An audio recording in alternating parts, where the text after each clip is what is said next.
We don't subscribe to the old school way, nor the new school way, only the optimal way. The 80-20 Baseball Experience with Coach Bo. Context is king. Now we're going to discuss something here that is more of a message to the coaching community in regards to how coaches share their information with other coaches and how us coaches are talking to other coaches via, online videos or podcasts or coaching conferences, blogs, articles, and what have you.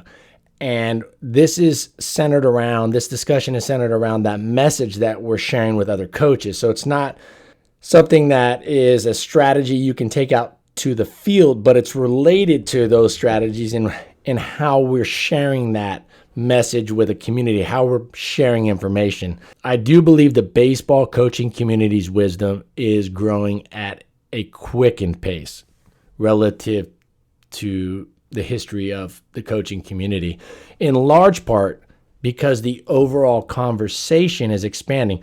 Now, let me back up. I don't think that the coaches have just all of a sudden figured out a bunch of new things that haven't already been figured out.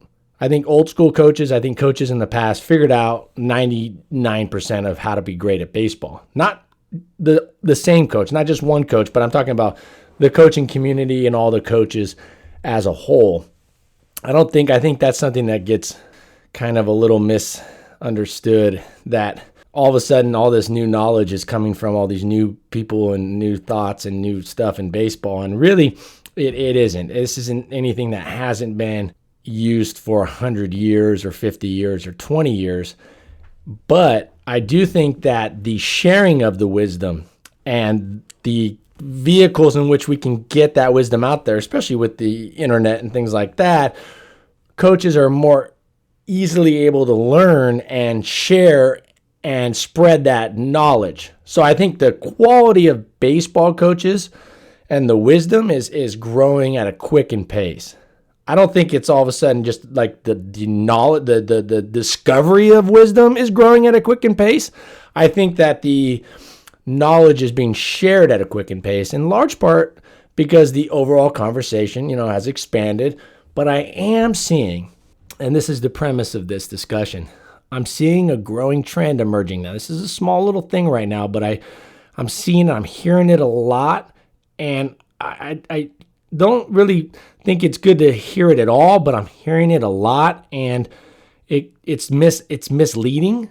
And the younger the coach, the less immersed a coach is or person is in baseball, the more it's going to mislead them. So if you're a super experienced coach, you can kind of get above the clouds on this, above the fog, and go, okay, I know either I know what he's talking about, or B, I know he's wrong, and that doesn't make sense. So you can kind of go from there with your knowledge base. What I'm talking about here is a trend that I feel, if it continues, is not going to stop the momentum of our spreading the wisdom of the coaching community and getting, all the coaches around the world coaching a lot better.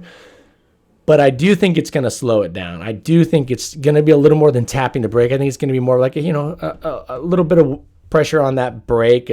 We're not slamming the brakes and coming to a halt by any means with this, but I do think it's something that I'm hearing a lot of, and it's coming from thought leaders. It's coming from people that have large platforms that really, I truly believe are making a positive impact. But this is one of those things I hear too much, and I just gotta kind of get it out there, my thoughts on this, and hopefully it resonates and the message is understood. And this is simply just so at the end of the day, we get a product, better leadership out there to our kids, and better information to our kids. But before it gets to the kids, a lot of times it's got to go from coach to coach and from thought leaders and people that have the knowledge and expertise and things like that around to the community and then out to the field. So we're going to discuss how we need to give context and clarity to some statements that I'm hearing. Now, these statements, and I'll go through them right now, there's 6 of them. I'm hearing a few of them, I hear a lot. A few of the others kind of go with it, and they're all kind of irreplaceable. They kind of could replace each other. They're interchangeable. These statements typically lack a clear explanation. They lack related evidence or that lack the deductive reasoning and logic. And Unfortunately, more often than not, I think that these particular statements are being used to spread knowledge in an unclear way, and they lack qualification, and they lack follow-up, or they lack clarity. So without further ado, here are these specific examples. Number one, quote, "I don't use a cookie cutter approach with my players," or "a cookie cutter approach doesn't work." Two, "Every player is different. Every player learns different." Number three, "No two players are alike." So you can see the commonalities already with these three. Number four, "There is more than one way to skin a cat." By the way, with that one,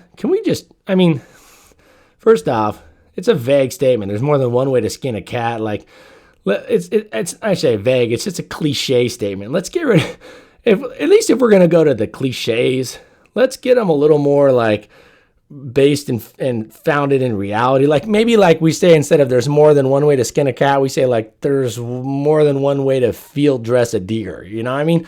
Like, if you're skinning cats, we need to worry, we need to do a little background check on you. But if you're out field dressing deer, you're just, getting some meat and feeding your family, right? You're just a hunter that's been around and doing that thing for years and years. If you're skinning cats. So I digress. Moving on to number four, or I should say number five, a one-size-fits-all doesn't work. A one-size-fits-all approach doesn't work. I hear that a lot. And lastly, I hear this one: everyone has a way that works for them. Okay. Now, at first glance, these statements, they sound reasonable. Certain cases in certain uses, they're absolutely 100% correct.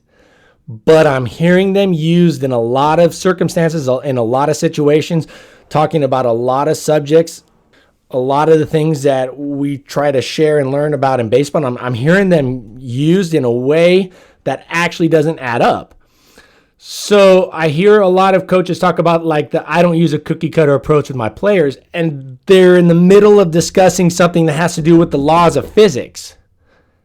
And you can see the conflict. You can see how that can't work, and how those cannot be used within the same discussion. You can't be talking about the laws of physics. As coaches, we can't be talking about the laws of physiology and those strategies and techniques and those coaching points associated with those and using comments like "I don't use a cookie cutter approach," or "hey, no two players are going to do it the same," and there's more than one way to do this. And so when you're talking about things that are absolutes, you cannot have comments come out around this, because let's say you're a new coach and you're listening, or a coach that doesn't really have much background in baseball or sports, and you hear the comment "everyone has a way that works for them," or a one size fits all approach doesn't work.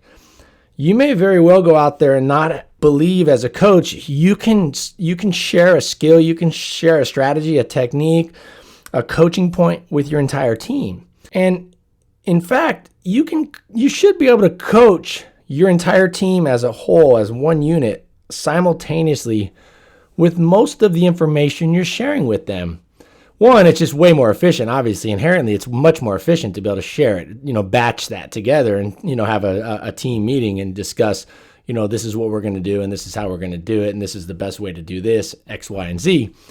It would be incredibly inefficient and difficult for a coach, say like a high school coach that's got 15, or a college coach who's got 25 or 30 players, to go around and teach a plethora of skills and strategies in 25 or 30 different ways. And of course they don't do that. So my point, and that proves my point, that you can't just throw willy-nilly this "I don't use a cookie cutter approach with my players" out there. And I'm hearing that comment a lot when it involves a discussion about absolutes.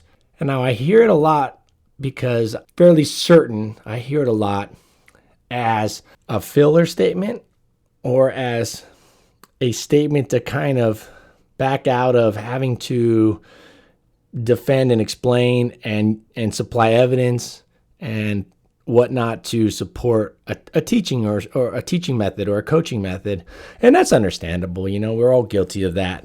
We're all guilty of, you know, having that ego kind of grab and pull us and kind of push us into doing some and saying things like that to kind of protect, you know. So I think it's important that we don't just throw out like, well, I don't use a cookie cutter approach, when there are a lot of things with coaching baseball and sports and in life that just work the best way. There is the optimal way.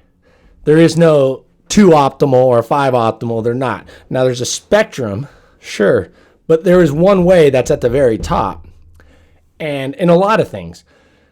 Now, I do 100%, you know, there's no doubt in my mind, and I think anybody who's been around this earth for more than a few years, which is all of you, would agree and see that and have seen it, you know, and have seen it everywhere and see it every day, that especially when you're working with kids and youth and as a parent, as a coach, that not all the players learn the same way. Like, it doesn't always connect with them exactly the same way.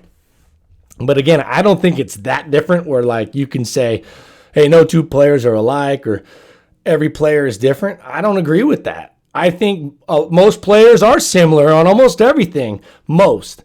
And then there's your little outliers, your guys that, you know, that you're going to have to explain it to a little differently. You're going to have to use different terminology. Yeah, you're going to have to teach it with some variety sometimes because it doesn't connect, it doesn't click with all of your players the way you taught it. Or maybe they just were spacing out thinking of their girlfriends, or you know, maybe something's going on at home. Their parents are going through divorce or something. They're just not focused when you're teaching it. So yeah, you gotta come back to it. You gotta rehash it. You gotta, you know, and you may think they didn't get it because of the way you explained it. It may have been something different, causation, correlation, fallacy kind of thing. But at the end of the day, some players do need it explained a little differently, or they do need to hear a little different verbiage when you're teaching them a point, or they need a different training modality.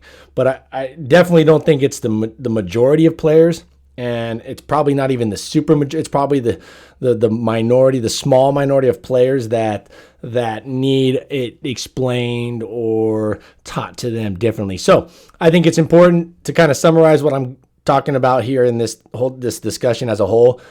I'm hearing a lot of these comments. I don't use a cookie cutter approach, or there's no one way to do this, or that's not true when you're discussing a lot of things in baseball. You know, you can't say, and I know this is super, you know, just completely like a wild example of this, but like you can't say like, yeah, I like my players to run backwards to first base. Like that works better for them. Now, I know this is a wild example, far extreme, but obviously running forward is much faster for every kid than running backwards, unless they're like that 1 in a trillion anomaly. So, you know, that's a far example. But if you're saying things like, you know, I like my kid to throw his 4-seam fastball with a spike, like a spike curve, but a spike 4-seam, like, no, that's not better. The laws of physics say that's not better. You're going to get way less.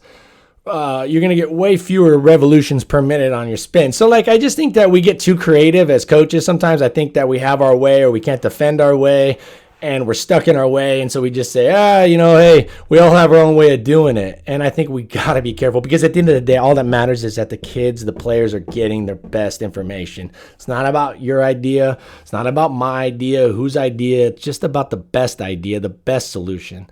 And that's important. So I know this is something that's geared towards the thought leaders, the people with a mic, the people at conferences, the people that are talking to coaches and teaching other coaches. I know this discussion is centered around that, but those of you that are not in that role, but you're listening to people discuss this, you're listening to those people discuss information, be cognizant that, you know, just because they have a lot of knowledge about one thing doesn't mean they have a lot of knowledge about everything. For example, I feel really, really, really, really strong about my pitching knowledge, disciplining and team culture knowledge, and how to run great drill knowledge, and nutrition knowledge, and fitness knowledge, and throwing program knowledge, and a warm-up knowledge, and all that. But when it comes to teaching a catcher specific skills, I would say my knowledge is middle of the road for like an average, you know, experienced coach, but I wouldn't definitely put it anywhere close to the level of where I put some of my other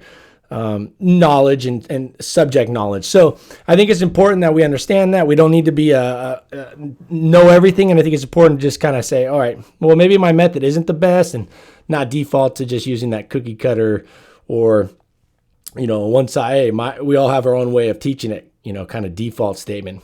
I also think it's important that we make sure that we see the difference between the absolutes in baseball and then the varieties in which we teach those absolutes. So you have the absolutes, and then you have the variety of how to teach it. And then you have some things that are going to work better for certain players that are a physical skill. But for example, there's a guy like, Dennis Eckersley had a lot of success.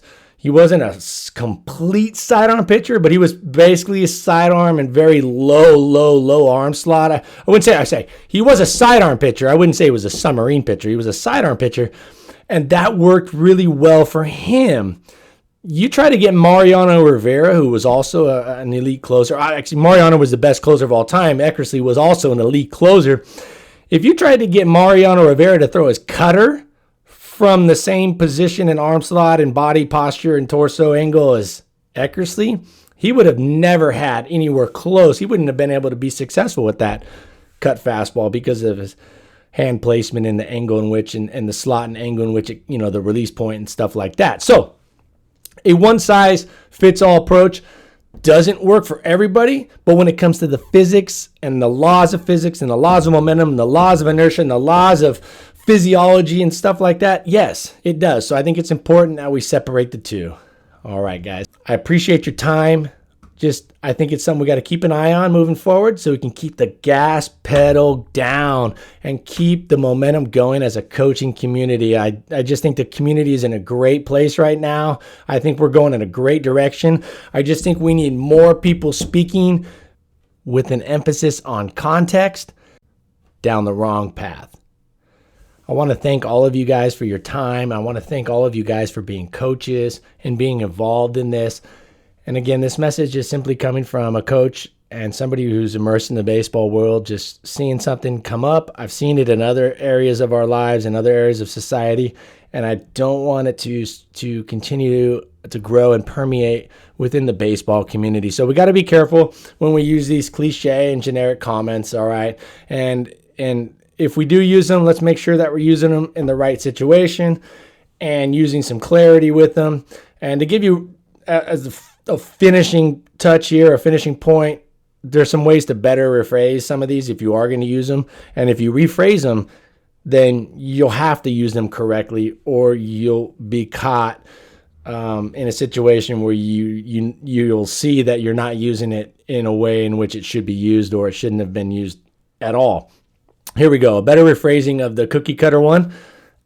Quote, I don't use a cookie cutter approach in regards to. So instead of saying I don't use a cookie cutter approach with my players, I don't use a cookie cutter approach with my players in regards to. So now you're clarifying and giving it some context. What do you not use that cookie cutter approach to or with? Okay. The next one, each player learns differently. A better way to rephrase that to see if it works or not and fits the context. What may have worked with one athlete may or may not work with a different athlete. So you can ask yourself, the laws of physics, are they going to work with every athlete the same way? Yes, because they're absolutes. But when you're talking about how to teach it, whether it's a visual learner that you have, or somebody who needs to hear it differently, or using different terminology or verbiage, or somebody who actually needs to go out and do it and feel it, you have your kinesthetic guys, then yes, what may have worked with one athlete, with what may have worked, a strategy, a teaching modality that may have worked with one athlete may or may not have worked with a different athlete. You cannot say what one athlete threw a four-seam fastball that worked for him, and another one threw a four-seam fastball that worked for him, and another one threw a four-seam, and every guy on my pitching staff throws a different four-seam fastball that works for them. Physics won't allow that. You can have slightly different grips. I get it. You can horseshoe in, horseshoe out, but at the end of the day, a four-seam is executed optimally one way, horseshoe in, horseshoe out aside, but that's about all the variation it can have when it comes to optimizing the four seam. and revolutions per minute, yada, yada, yada. Next example, rephrase the, hey, no two players are alike with, no two players are alike in regards to. A one-size-fits-all approach doesn't work. We can rephrase that to see if it better fits and to get more clarity with, a one-size-fits-all approach doesn't always work in regards to blank, fill in the blank there. All right, so I think the cliche of there's no, there's more than one way to skin a cat. I think we should just, that's unproductive. It should be avoided, but at least mix in the field dress a deer for me, if you wouldn't mind. But anyways, no, I don't. Either way, it doesn't matter how you say it. I just think that's something that's a little cliche and probably should be articulated a little better. And we're all guilty of this in our lives. I know I do it, and I got to get better at it. But I'm just trying to share that message so we can work together as a team on this, as a community. And then a couple last ones. Everyone has a way that works for them. So I think that's important that we make sure that it's not talking about the laws of physics, but about a way to teach it. But I also think everyone has a way that works for them also comes across as everyone has a different way that works for them. And that's just not true. I mean, if you've ever taught or coached or anything, you don't have to explain it 20 different ways to 20 of your players. All right. Typically, you might have to explain it 1 or 2 or 3 different ways at most. And if you're really, really, really good at it, then you can explain it one way, one time, or one way a few times, and your entire team will get that concept and be able to go out and execute it. And the last one, each player responds differently. Each player learns differently. Again, that goes back to the not everybody learns differently necessarily. You could have 10 kids on your team, and they all learn how you're teaching it, the way you're teaching it the first time. And then you may have 10 players on your team, and you gotta differentiate your teaching modality and things a little bit. So hope this is helpful for you guys. I hope this is helpful to the community. Just trying to nip this in the bud and keep the gas pedal down. Baseball community going in a great direction. Let's keep it rolling. This is Coach Bo with 80/20 Baseball. Thank you so much. Take care. This has been the 80/20 Baseball Experience. This is a really good team, and so you have to earn everything you have against them and take opportunities when they present themselves. Take it to the field.